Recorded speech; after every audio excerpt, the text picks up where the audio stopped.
Welcome. Well, you are at home with Jim and Joy, and you are an important part of our EWTN family. And we are delighted that you have welcomed us into your home. Now, today it's Monday, and we're taking questions from you, our viewers. So if you're watching during this live broadcast, we want you to give us a jingle at 1-800-221-9460. If you're calling and you are outside North America, you can reach us at area code 205-271-2980. You can always send us an email with a question or a comment to jimandjoy@ewtn.com and check us out on Facebook. Now, the question of the day that we put out there for you this week was, please share about the importance of friendship and ministry groups in support of your life and your spiritual journey. That is important, especially during this COVID pandemic where we find ourselves. People are being isolated. How do we get together? Groups are changing. Lots of groups have changed. A lot of groups have gone virtual. So think about ministry groups that have helped support you in your life. Think about friends throughout the years, and maybe that particular friend has changed. Maybe somebody's passed away. Somebody else has developed that friendship with you. What difference has a friend, a friendship, a fellowship group made in your life to not only get you through this life, but to help you to become all that you could be in your spiritual journey? Well, and there are so many support groups out there, right? And so there's lots of support groups for alcoholics, for Al-Anon. There are support groups out there for as your marriage, family, everything. There's a group that you can plug into wherever you are, and that's the beautiful part of the spiritual journey, right? Because it changes. You are plugged into. Yes. We want to know the groups. We want to hear about the friendships so that we could be better friends. But Joy, we had a beautiful weekend this weekend, as usual, and part of the weekend was the celebration of two of our children. Yes. Anna and Rebecca. Our twins. Anna Robinson, Rebecca Wright. Yes. And so it's amazing. They celebrated their 40th birthday. If they're 40, how old are we? Good grief. So they're 40 years old, and they are so incredibly proud of them. Wonderful wives, mothers. Between them both, 12 children, 12 living children. And boy, it's just, you know, when I think of them, I see them, and I was joking with them the other day. I was just saying, you know, if you don't know how you were born, I was there. I saw everything, and this is what it was about. But there's nothing better than to see children who have come through ups and downs in life and really made that commitment to be married and to be open to human life. And to look into their faces from when they were really, really small to where they are now. But there's nothing like twins. And my brother has twins as well, yes. Patty and Carrie, his beloved wife. And they have Mary and Martha, as well as a daughter, Laura. And they were all born on the same day. Laura, and then he had twin girls, Mary and Martha. And so there's just nothing quite like twins, maybe triplets, and so on. So we'd love to hear about that as well. But we thank God for Anna and Rebecca. And life, marriage, and family transforms the world, and they are about that. They are sacrificial, loving women contributing to their families, to the church, and to the world. Yes, they're faithful and loyal, and they know the best about themselves, and they know the worst about themselves, and I think they're really honest with their own evaluation of who they are for their 40th birthday. We had them on our show. We did have them on our show. Back. And they even made whispers that they might like to come back on this Thanksgiving. I hope so. Maybe Thanksgiving or Christmas is something, so we'd love to have them back. Yeah, but you know what we did for them for their 40th birthday was we sent them away for a long weekend. Yes, we did. You bankrolled the whole thing, and I set it all up for them so they could just go away by themselves, away from, and they were like, do you want to come? And I was like, no, I don't want to come. You need to be a twin. You just need to go and find yourself again, because, you know, in life, as the scripture readers were today, you find your life when you lose your life. And as mothers, and the wonderful servant mothers that they are, you kind of, I said, just go back and recapture who you are. And they had a great, great time. If you want to lose your life, get married and have children. Right. And you lose your life. But in losing your life and giving your life away sacrificially as Christ loved his bride, you find your life, because it is more blessed to give than it is to receive. And marriage and family really gives you every opportunity to give, Right. as well as to receive. As well as to receive, but that's the beauty of it, and you find out the purpose to which you were made. I certainly, my children, being your wife, those relationships have made me the woman that I am today. Now, did I need little groups? Did I need good friends to guide me along that journey? We did. We had good, great groups in our church, especially for young moms. That was really important. So we want to hear from you today. So the question is this: what is the importance about friendships and ministry groups in your life and in your spiritual journey? How important are they to you? Give us a call now, email us now. We want to hear your response. We'll be right back. Plenty more to come. Please don't go away.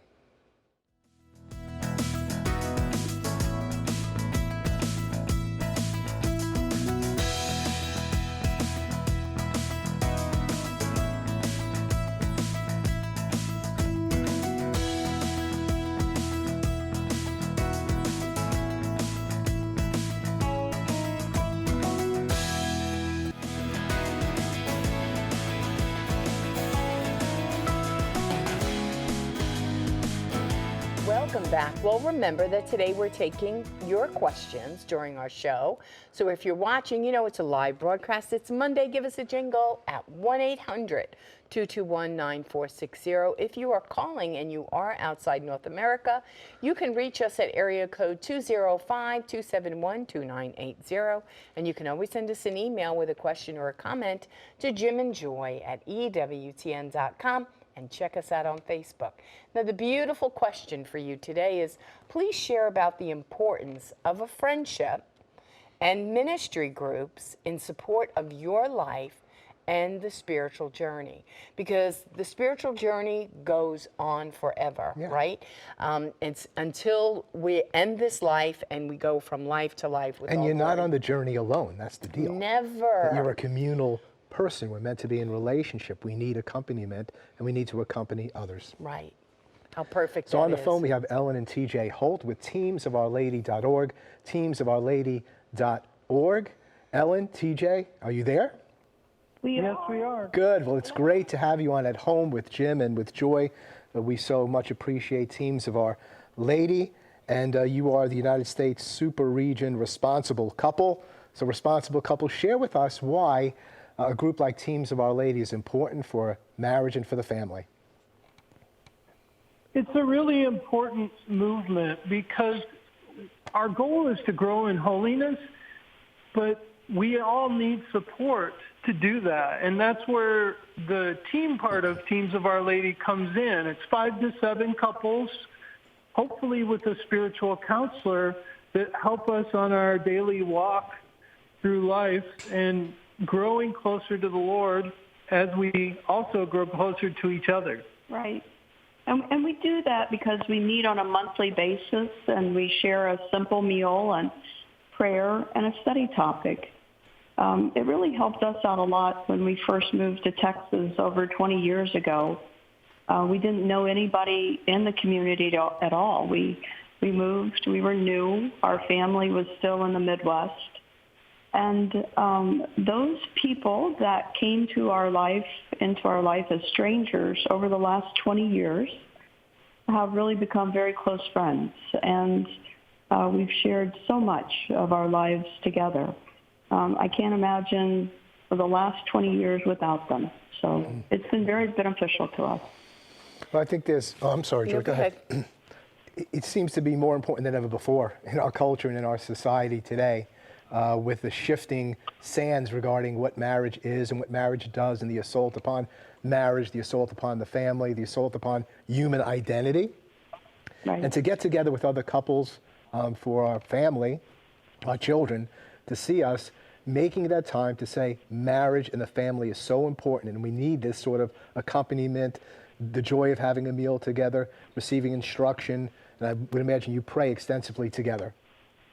We do. And, you know, nothing was more amplified than, I remember one 4th of July, we were getting together to watch the fireworks, and the adults were over talking.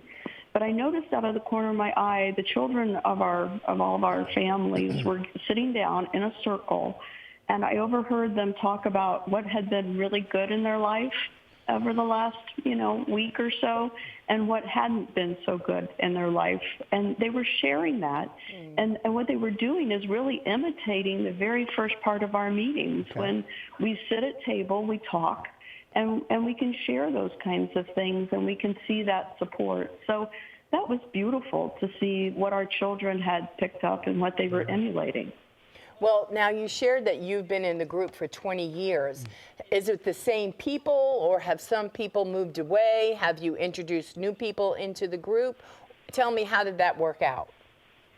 Well, we have been a member of that same team for 20 years, and there's been one or two couples that have left, and then they have been replaced with other couples over time. But we've essentially been with, about 4 couples for the entire 20 years. The entire 20 years. And that's very common. People get transferred or whatever the cause may be. But it's wonderful to be able to welcome new couples into our team. But we've shared so much. Wedding, graduation, you name it. Yeah. And we've also shared the sad moments in life, and to have that kind of support. And as you were mentioning earlier, Jim, the being with people that are like-minded has really been so important, especially in today's culture and the challenges that we face. Yeah. So, and we also strive to do something called the Endeavors.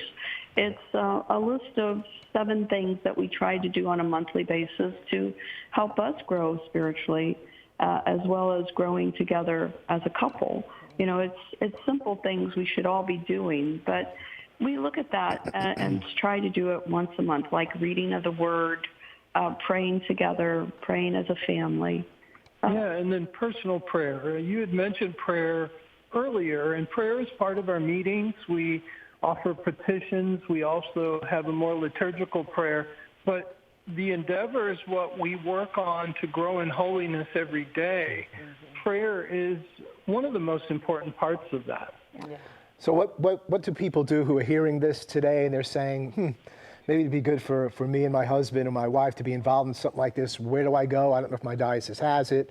How could I plug in? Do I have to have a whole team? Or will they help me to be a part of the team? What do they do? Well, the easiest thing they could do is reach out to us.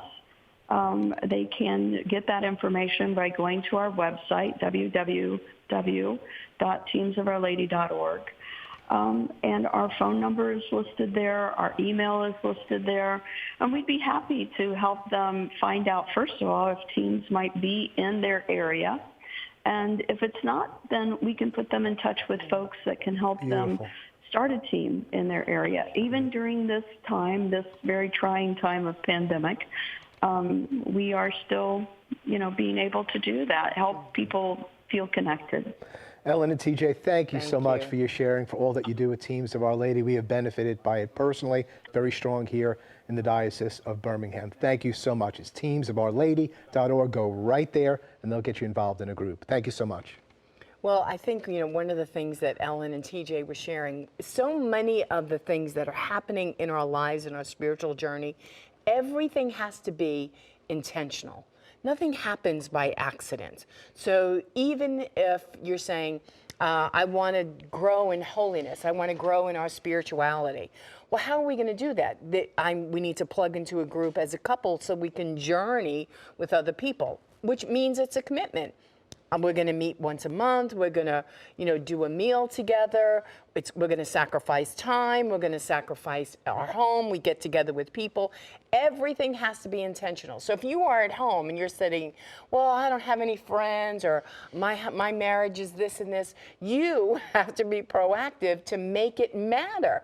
You have to make a difference, and it requires a sacrifice. Joe, one of the things with our doing at home with Jim and Joy and being a part of the great work of ytsync-en is that we've really learned how many incredible ministries there are in the Catholic Church that are available to people, and that's what we're trying to do, to make these things known. So as we're telling you about them, whether it's Teams of Our Lady or other groups, but you've got to go to a website. You need to pick up the phone, and people are just waiting for you to give them a call, to go to their website. They'll plug you right in. Right.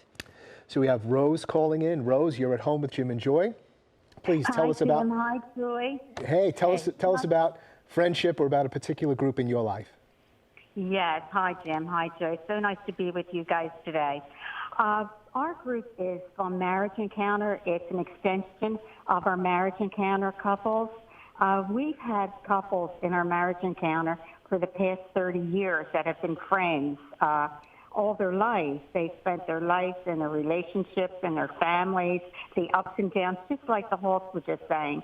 We do it all just the way they do it, with our friends, and we become like a family. But then, of course, as time goes on, 30 years, and you think how old you're getting by then, and you start to lose your spouses. So as a result of that, one of the couples, Bonnie Clark and Jim, she came up with an inspiration from the Holy Spirit to gather up this group of girlfriends and call them the ME Girlfriends, the Marriage Encounter Girlfriends. And the result of that is that there are 5 widows now in our group. As we have grown each year, someone else of one of the other spouses has died. So it's just been a miracle that we have this, because when I experienced it 15 years ago, when my husband passed away, we didn't have this. And we were very involved in Marriage Encounter. And all of a sudden, your life is just so disconnected.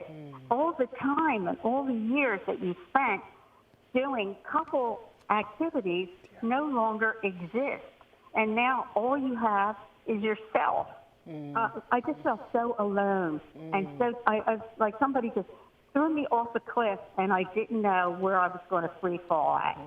And to lose all that after so many years is just, your soul is, it hurts your soul. You just can't explain the depth of hurt and pain that creates, because you lost your husband, and that alone is just a terrible event and experience in your life to face. But the girlfriends, when Bonnie did this was like, it opened up a world again. And it's modeled on the Marriage Encounter format, but it's a little bit more flexible. And we meet like 3 times to 4 times a year. We don't do it monthly. And we have a flexibility at each other's homes as far as which person the girlfriend wants to do she could do a topic on books or on her faith. She could do it on her family. She could do it on music. She could do it on any topic. She has the flexibility to do her own thing. But at the end, we still have a question. We have a dialogue. We have a sharing. We have an agape. And we have a little bit of a business meeting, not much of that. But we all love just being together. We support each other through sickness and in health, just like our Marriage Encounter couple. Rose, thank you so much for sharing about this beautiful, meaningful fellowship group. She said, I felt like I was free falling. I didn't know where I would land. She wound up in this support group for widows, girlfriends, ME Girlfriends. Yes. And if you're interested in this, you can always write Jim and Joy at EWTN.com, Jim and Joy at EWTN.com. Maybe we can get in touch with Rose. You can have a conversation with her or Bonnie Clark, and you can go from there and develop your own group for support in this way. So thanks so much for the calls today. Thank you for getting in touch with us. We all need a friend. We all need to be a friend. So we'll be right back. Plenty more to come. Please don't go away.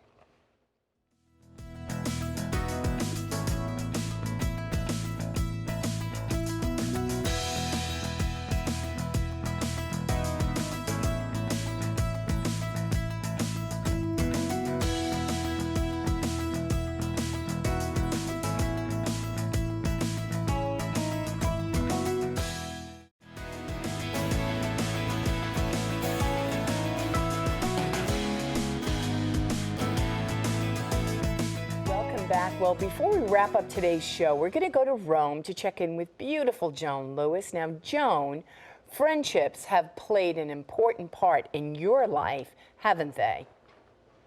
Well, hi, Jim and Joy. It's always a pleasure to be with you, but I surely wish I could have been sitting with you in your living room in your conversation about friends and friendship and ministries that support us in our life. And I think, you know, just hearing or saying the word friend, each one of us conjures up an image, maybe several images, maybe a BFF, a best friend forever, but somebody who's a big part of our life and who brings a smile to our face. And I know in high school I was asked to, I think we all were asked, to write a poem about friendship.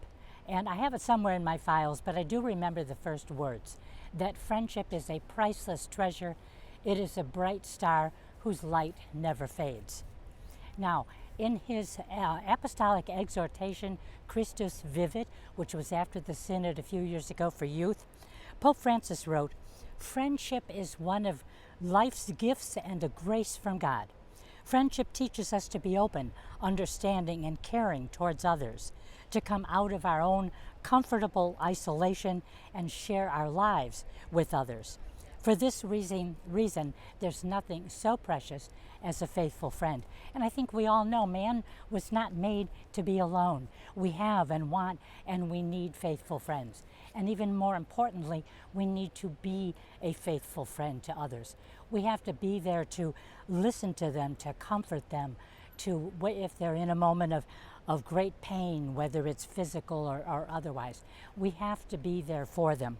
And I think another important aspect of friendship is being there to help people reach the best of their potential, help them develop that, and also help them not be afraid to make the right choices in life, especially the right moral choices. And you know, I have to say, all of this, having just said it now about friends, that the Lord has indeed graced me with countless beautiful, amazing friends all over the world. I mean, lay people and priests, all my friends from the Curia, the friends in my parish. Just beautiful, amazing friendships, people who have been with me in the tumultuous moments and the joyful ones, and that in itself brings a smile to my face.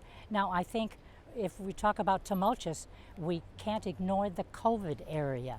I mean, this is a time for weeks, months, perhaps today still for some people. We've been unable to actually be with our friends. We could not be with them maybe through social media, but we couldn't be there to share, to laugh, to communicate, to listen, and best of all, to hug. That's probably what I miss most. But above and beyond that, as long as I know my friends are there for me, and I hope they know I'm always here for them, that is another grace of God, as is your friendship and my being with you today. So God bless you both, but back to you. Joan, thank you so very, very much. What a blessed show today on friendship, on fellowship groups, how we need one another. And I did want to mention that August 11th, we always celebrate Father James E. Coyle, wonderful priest at our cathedral. Years back, he was there 1904 to 1921. It wasn't the cathedral at that point. And Father Coyle was just an amazing man of God. So many Irish priests came over to minister in our country.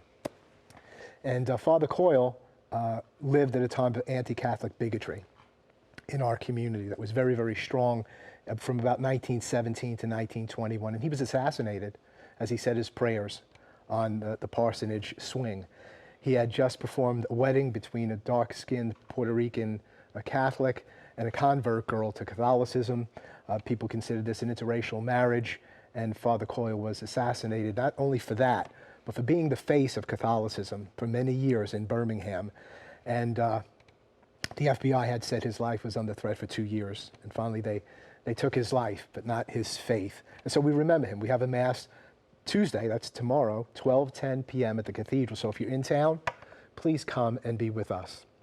We're friends of Father Coyle. We've never forgotten Father Coyle. I just spoke with the grandniece of Father Coyle, Denise Flynn, and he has many relatives there in Ireland. And it means so much to them that we remember the life and the legacy of Father Coyle, assassinated now almost 100 years ago. Go to the website, fathercoyle.org, fathercoyle.org. I started a website in his memory because I was a lapsed Catholic. I prayed at his grave, and I came back to the Roman Catholic Church. So I believe Father Coyle is alive. We always pray and bless his life, and I think he's praying for us. So thanks for being our friend. Thanks for being a friend and family member of EWTN. You're never alone. We're all united together. Keep it on EWTN. God bless you and all of your loved ones. Bye now.